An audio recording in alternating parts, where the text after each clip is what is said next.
Alright, in this video we're going to take a look at the Silmarillion as part of this collection of Tolkien books published by HarperCollins in the UK.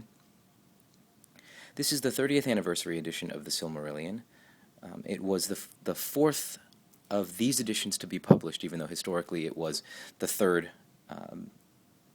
book to be published in Tolkien's Middle-earth mythology as part of the third of the books that are in this collection historically, but the fourth of these editions to be published, if that makes any sense to you guys at all.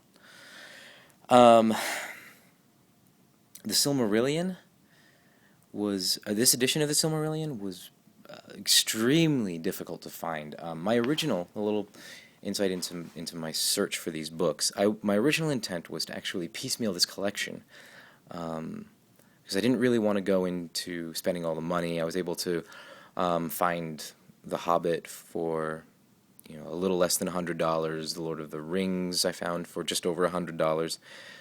So I thought if I could find each of these books individually, and then the fourth book, The Children of Húrin, I found for less than $100. So if I could find these books individually, I thought I would be able to save myself quite a lot of money. However, the Silmarillion was evidently going to be the nail in the coffin of that plan, as I searched for the Silmarillion, this particular edition, because I did want to collect these books, as they all are a beautiful matching set. As I searched for this particular edition of the Silmarillion, I discovered that the book was averaging about $600 US dollars. So I decided that it would probably be in my best interest to purchase the whole set. I did find the Silmarillion in Australia for about $150, and I placed the order, and I got an email about a week and a half later stating that they did not have it in stock. They did not know when they were going to receive it in stock, and at that point I gave up and went ahead and purchased this collection. So, now that all that is done and you have a little bit of insight into my hunt for these Tolkien books, let me go ahead and take a look at the book itself. Once again, reading from the description of the book that came with it. It is the definitive edition of the text, fully reset and corrected with many special features. You know what? Never mind. I'm not going to read the description anymore.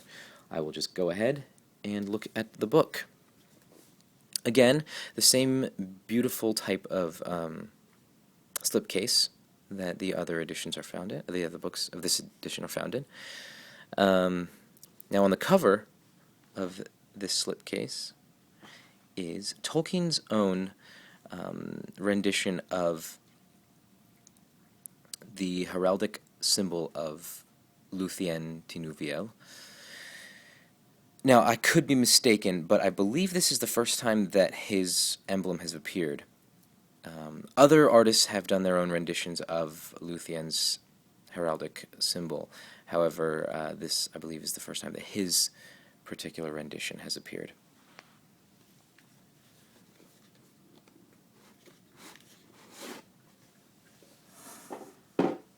And there it is once again.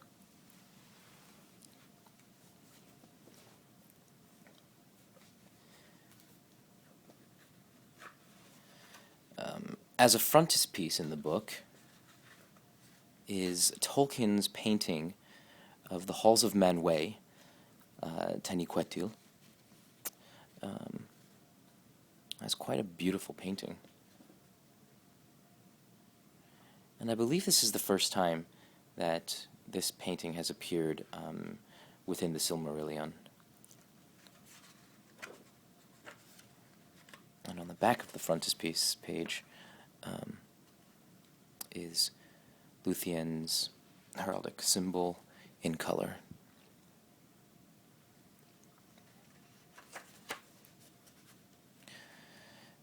Christopher Tolkien's preface to the 1977 publishing appears, his foreword, as well as his preface to the second edition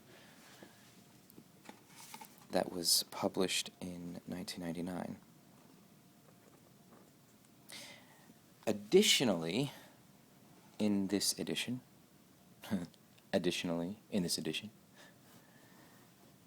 man, I'm getting tired. I'm cracking myself up on stupid jokes.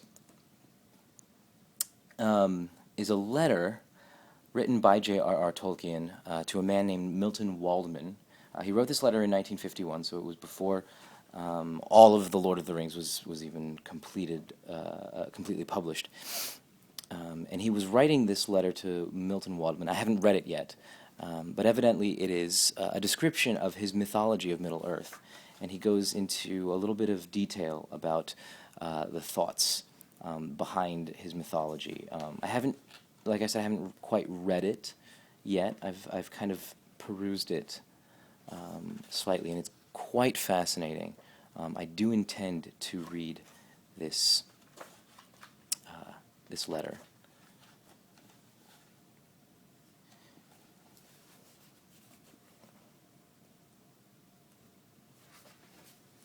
There's a map of the realms of the Noldor and Sindar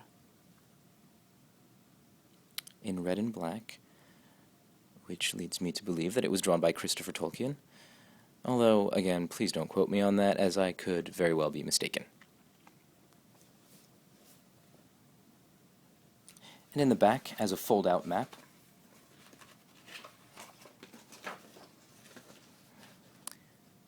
is a map of Beleriand and the lands to the north.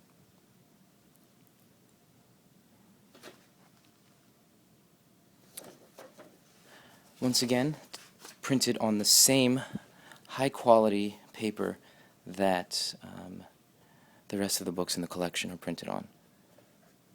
These deluxe editions are quite beautiful, and they do make for there's something about the aesthetic of reading a book like this.